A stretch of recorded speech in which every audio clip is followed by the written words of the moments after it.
afternoon and welcome to this edition of Border Report Live. My name is Rudy Mireles, your host here in Harlingen, Texas, in the Rio Grande Valley of deep South Texas. We have got an incredible program lined up for you today.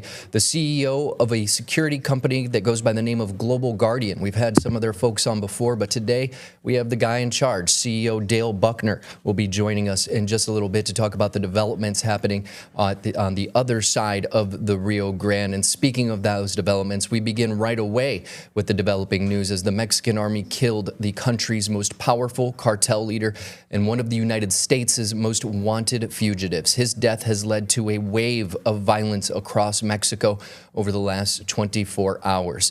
Oseguera Cervantes, El Mencho, as he's known, died on Sunday after a shootout in his home state of Jalisco as the military in Mexico attempted to capture him. It is described as the high-profile blow against cartels since the recapture of former Sinaloa cartel boss Joaquin El Chapo Guzman a decade ago.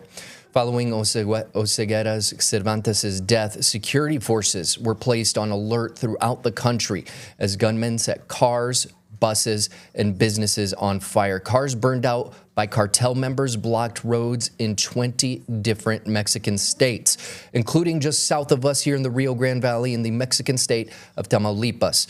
Now, according to the state of Tamaulipas' security spokesperson on social media, specifically, there were at least 23 points in the Reynosa and the Ribeña area. Now, this video that you are about to see on your screen here in a moment is from one of our viewers, Deracia Martinez, who took the video in Reynosa on Sunday. We'll pull up that video. Here it is right there. As you can see, she was going by, traveling through the town of Reynosa, and you can see that bus right there on fire, smoking out. You can see different vehicles set up, a box truck set up in the middle of a roadway there that has been caught on fire. In just a moment, you'll see what looks to be helicopters flying over the area of Reynosa as these events take place here and all across the country of Mexico. Giant plumes of black smoke rising in the distance there. Again, this is video from our viewer, Deracia Martinez, who was in Reynosa as this was all happening. In Guadalajara, Mexico's second largest city and Jalisco's capital, residents and tourists alike were warned to stay inside. School was canceled Monday across several states in the country of Mexico, and 25 members of the Mexican National Guard died in 6 separate attacks after special forces killed the cartel leader. In all, at least 73 people at last check were dead, according to a body count taken by security officials after the operation and the ensuing violence. That figure includes security forces, suspected cartel members, among others. Again, known as El Mencho, Oseguera Cervantes was the boss of one of the fastest growing criminal networks in Mexico. We've talked about them here on this program before. The cartel is known for trafficking fentanyl, methamphetamine, and cocaine into the United States. Today, at her daily press conference, President Claudia Sheinbaum urged calm, and authorities said all of the more than 250 cartel roadblocks across 20 states had been cleared by this morning. We wanted to get in now with our El Paso correspondent, Julian Resendiz, who I have said before we've talked about this cartel specifically before in recent history. The White House has confirmed that the U.S. provided intelligence support to the operation to capture the cartel leader. Julian, what more have you uncovered about this? Really good to be back on the program. What I can tell you is that the president of Mexico went on television this morning, and she was pretty much praising her security forces and putting a spin that everything is under control now, that the people are safe, and all that kind of stuff. Now, there's several questions that are being raised about this. For instance, we've known that Mencho has been leading this cartel that has been flooding the United States with fentanyl and other illicit drugs for years. So I guess the biggest question, there's 2 questions up ahead. Number 1, what is coming after the demise of Nemesio Oseguera? And number 2, what involvement did the U.S. have in this as far as putting pressure and making something happen that hadn't happened in all those years that the Jalisco cartel was operating? For that, we have invited a very informed guest from a company that I often rely for my intelligence scoops, Global Guardian, that is. Rudy, if you can make the intro, please. Yeah, as we said before, joining us today is CEO of Global Guardian, Dale Buckner. And as Julian mentioned, we've had different folks on from your organization, sir. Always an incredible wealth of knowledge to share with not just us, but our viewers as well. What can you tell us about what you've seen over the last 24 hours? Yeah, thank you. One, this is an unprecedented response. We haven't seen this since Pablo was killed. I think this stunned U.S. intelligence agencies. I think if you look at the map of just seeing an ink blot of the violence, the equivalent of the East Coast of the West or the East Coast of the United States being affected, that size and that scale at that speed, this all happened so quickly. To see that at that scale, I don't think anyone could quite appreciate, and we have not seen that at least in the last 30, 40 years. So it was a stunning response by the cartels. That being said, today we have seen it contract. Mexico City, Guadalajara, Monterrey, they're all starting to contract and some signs of normalization. We're still wildly concerned about Jalisco and Puerto Vallarta. Those sections, we're still being very cautious. We've gotten a lot of clients out. We moved a lot of clients around, but that does not mean we got them all out. We've had to tell people in Puerto Vallarta, simply put, it's too high risk. We need to wait another 24 hours, reassess what's happening. We've had private jets come in and out. In some cases, we had the pilots get stuck because they couldn't safely get from the hotel to the Puerto Vallarta airport to get them out on that private jet. So in all of these scenarios of emergency response, it is all about assessing, reassessing, and then taking action and making sure that you're not moving too fast, taking unnecessary risk, where if you wait just 12, 18, 24 hours, you might have a much safer environment. So as you've described, I think this was very, very visceral, very fast. And I think we're starting to see some contraction, but we're certainly not done. And this could be the beginning based on what the United States decides to do next. At the end of the day, the cartels are reactionary. They're going to respond to what we do and what the Mexican government does. They're not on the offense, they're responding. So this really puts the onus on the United States and the Mexican government. What they do next will dictate how the cartels respond.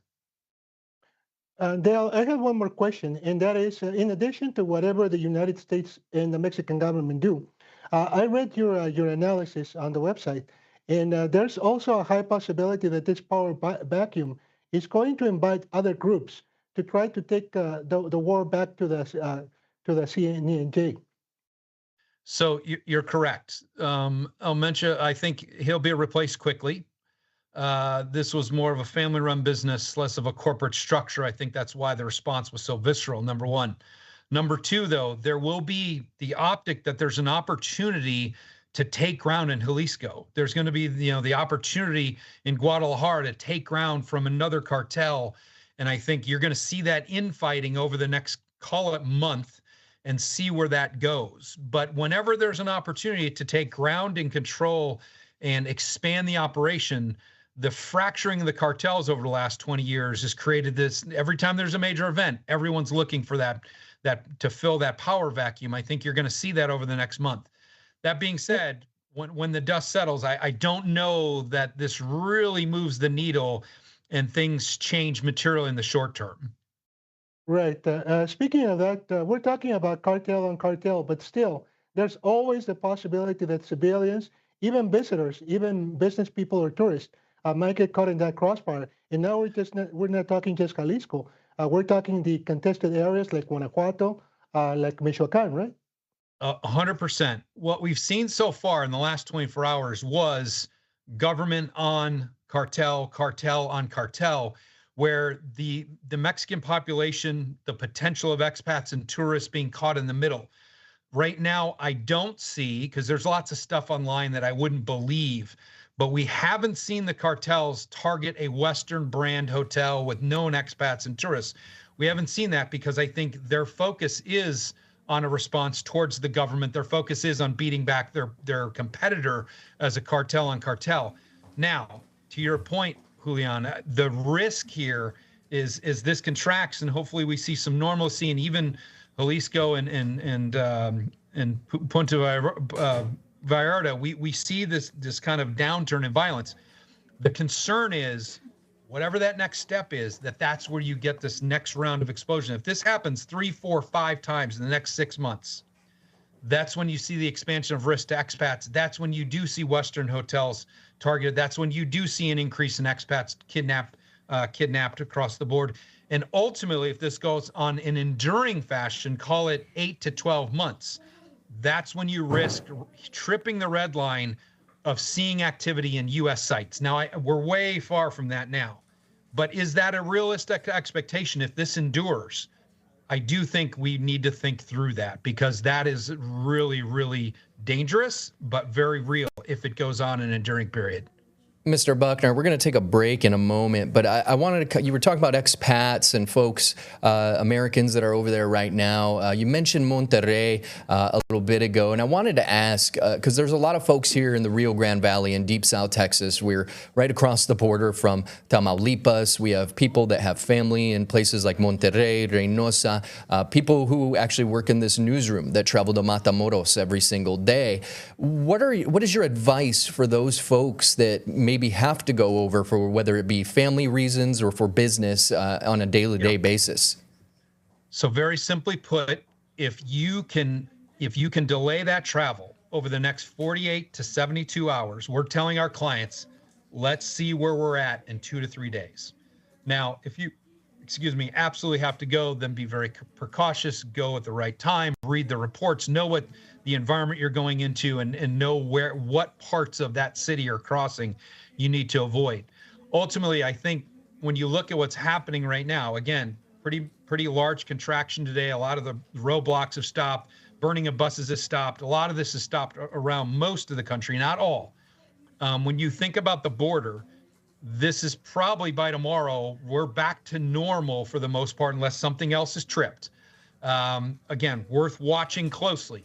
But if you don't have to go, if you don't have to travel in the next 48 hours, then watch closely, read the reports, pay attention, and then as it normalizes, hopefully completely, and we don't see another turn of this, then and only then do you really go back to, quote unquote, back to normal. We're speaking with Dale Buckner, CEO of security company that goes by the name of Global Guardian. We're going to continue the conversation after a quick break when we return. So stay with us. Border Report Live is back in 2 minutes.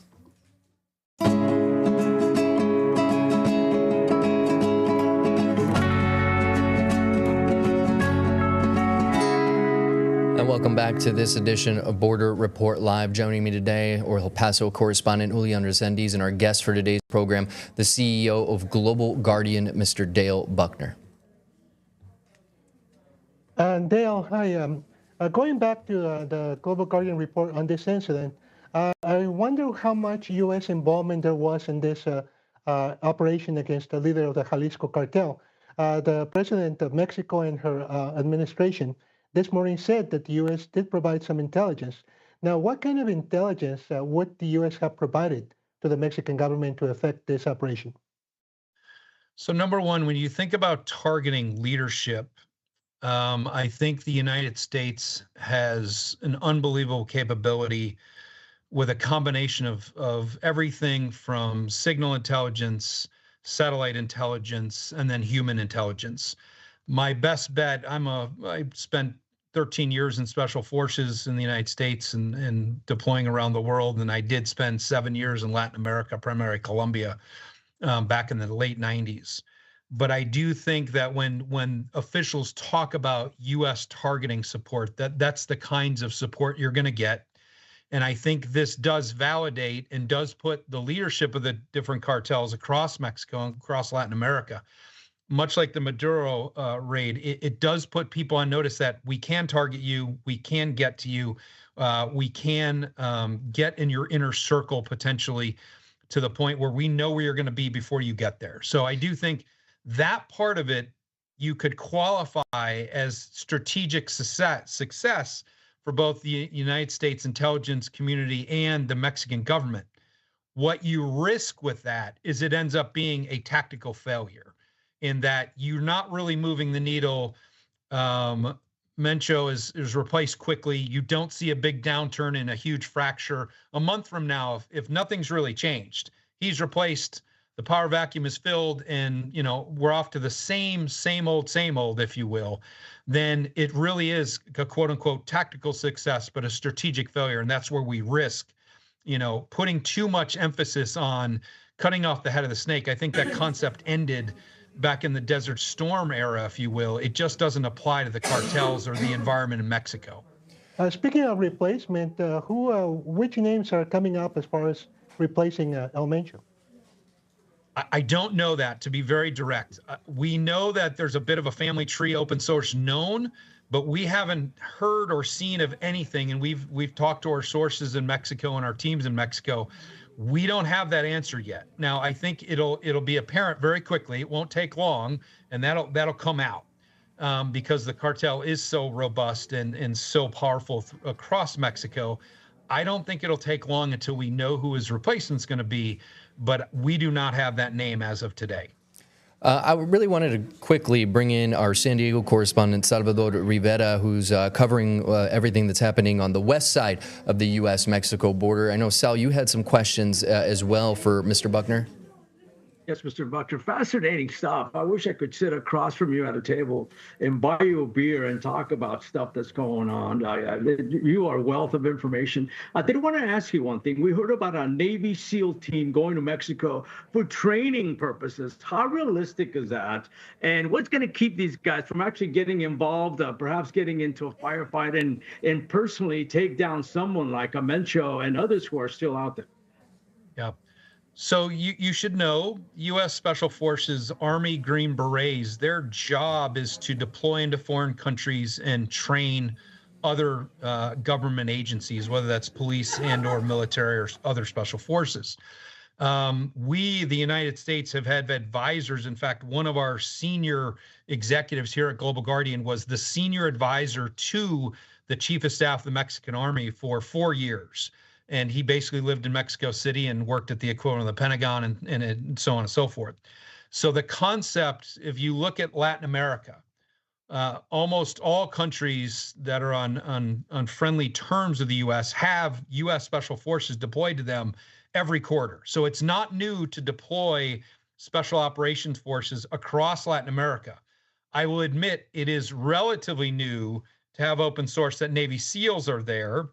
This has happened in the past, but it was not open source and it didn't have the spotlight it has now. But ultimately, to answer your question, there are U.S. Special Forces, Special Operations Forces deployed around the world on any given day. It's completely normal. And they are under very strict rule of engagement where they can advise, but they cannot engage in direct conflict. So you're going to see very small teams, a SEAL platoon or a half a SEAL platoon. These are small numbers, typically anywhere between, call it 8 to 16 people. They're not there to engage. They're not there to fight. They are there to advise. They are there to train. That is their mandate, if you will. And it's very normal. Now, again, Mexico is going to get a lot of attention based on what's happening and based on the posturing where the administration is. So I do think you'll get more attention on this. But just know in the background, there are special operations forces covering Africa today. They're all over Latin America today. They're all over Asia. So that part is very routine. But I do think with the escalation and with the posturing of what might happen next, this is where it gets really dynamic. And yes, you will have to have a very disciplined commander where the only way they can engage if they are directly threatened, and they have the right to protect themselves, but that is the only right they have, and they are not to engage offensively. Got it. Mr. Buckner, one more question, if I may. You discussed about assessing the situation as far as trying to get people out of Mexico. I know there's families right now at a resort in Puerto Vallarta. They're hoping to get out. The resort is telling them we're running out of food, out of water, yet you can't go outside of the premises. Even our personnel is stuck sheltering in place. What do you tell those folks who are desperately trying to get out, trying to feed their kids, keep them happy, safe? What would you suggest to those people as far as waiting it out and getting out of Mexico safely? Yep. So number one, I'll start at the macro and then work my way down. I'll try and be pithy here. Although this is creating discomfort and it is disrupting your plans. And you might have spent a lot of money on a beautiful place in Puerto Vallarta. My framework when I talk to a client I've had this conversation with CEOs and chief security officer and HR directors over the last 26 hours nonstop, is that although discomforting, although a nuisance to be direct, and although disruptive, it is not worth getting in a vehicle right now in Puerto Vallarta and risking your life. If you can wait another 18 to 24 hours and you can get through that period, then the airport is going to open tomorrow, as long as there's no other major disruption. Firms like us can bring you food and water where you don't have to be exposed. Let us take the exposure off your back. And you need to stay in those resort areas, keep your kids busy, understand that the food and the drinks and everything else might be more constrained. You're not going to have the luxurious dinner, but you are alive and you're going to survive. And this discomfort and disruption you're feeling will pass most likely by tomorrow as commercial airlines start to fly again.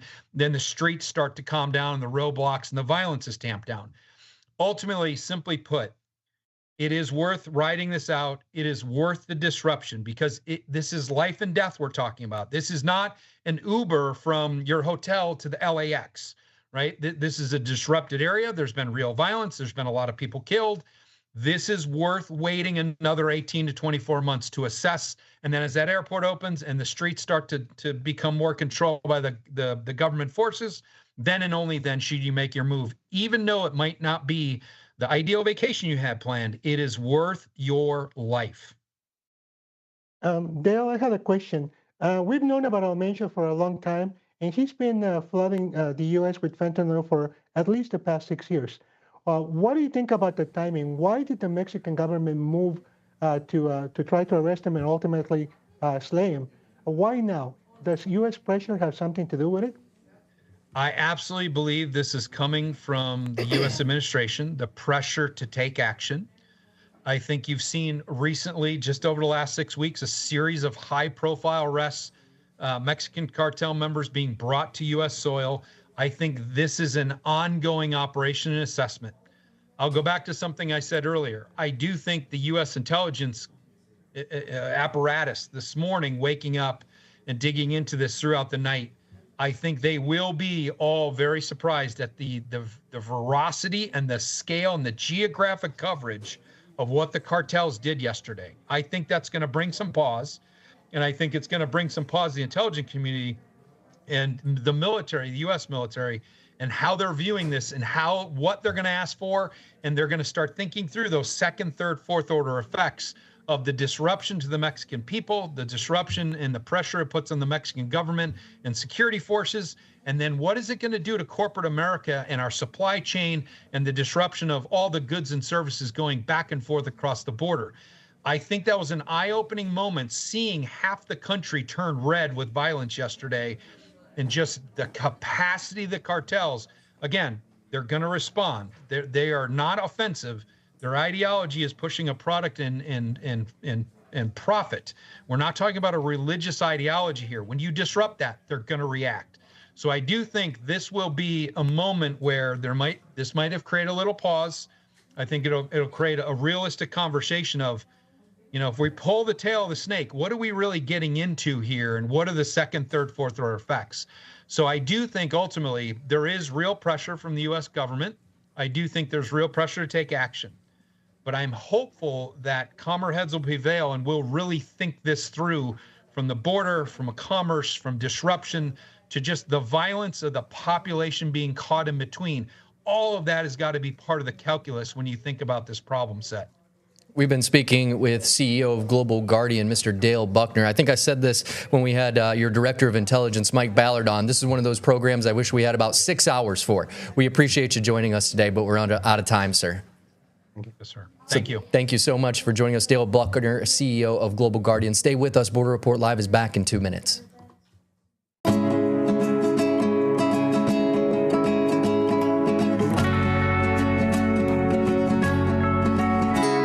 Welcome Welcome back. My name is Rudy Mireles here in Harlingen, Texas. If you missed our conversation, or maybe you wanted to listen to it again with Mr. Dale Buckner, the CEO of Global Guardian, you can always do that while on your commute home. Maybe you're taking the dog out for the walk or getting a workout in at the gym as we bring you Border Report live in podcast form. You can listen at any of the locations, the apps at the bottom of your screen. That's going to do it for us today.